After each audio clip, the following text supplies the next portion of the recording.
मुझे मेरी तस्वीर दे दो, मुझे मेरा खत दे दो। उन निशानियों को अपने पास रख के क्या करोगे?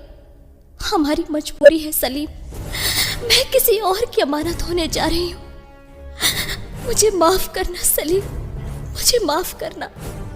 मेरे सीने से अपनी यादों को भी ले जाओ, जो शाम मेरी बाहों में गुजारी हो उस पल को भी ले जाओ, उन सांसों को भी ले जाओ ताकि मैं चैन से जी पाऊं। ये तो मुश्किल है सलीम, बहुत मुश्किल है, मुश्किल है। मुश्किल तो मुझे भी है। तुझसे प्यार करता हूँ, तुझे भुलाऊं कैसे? तुझसे प्यार करता हूँ, तुझे भुलाऊं कैसे?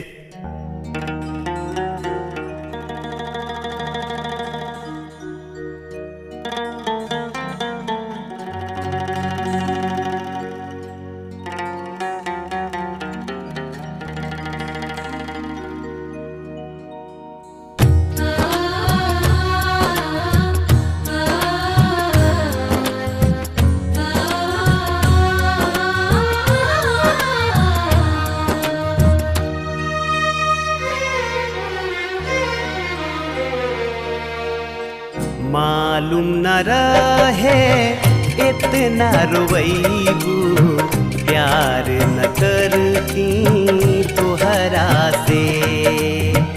मालूम न रहे इतना रोवैबू, प्यार न करती तोहरा से।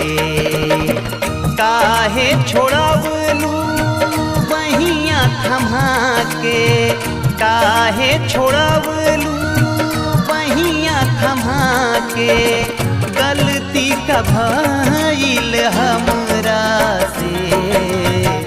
किस्मत मेरा है साथ न तो है, मेल भइल ना तोहरा से।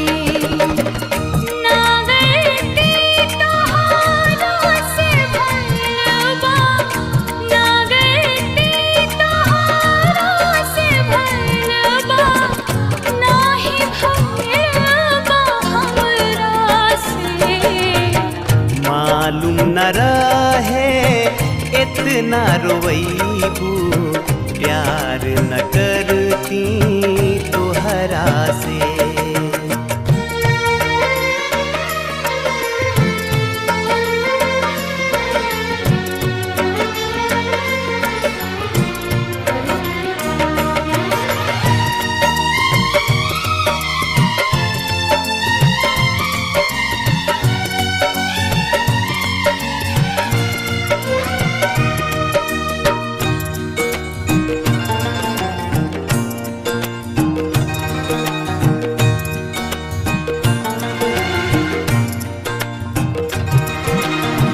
मन करे मर जाई खाई के जहरिया, तोहरा बिना कैसे काटे आपन उमिरिया।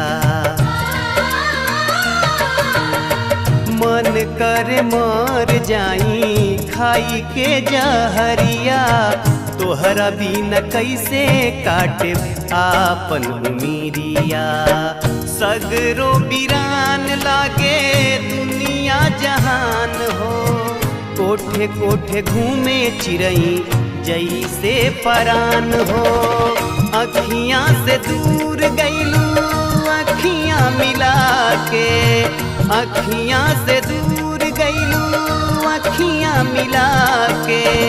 निकसत न बाड़ू जियरा से। मालूम न रहे इतना रोवैबू, प्यार न करती तोहरा से। किस्मत मेरा है साथ न तो है, मेल भइल ना तोहरा से।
न रहे इतना रोईबू, प्यार न करती तोहरा से।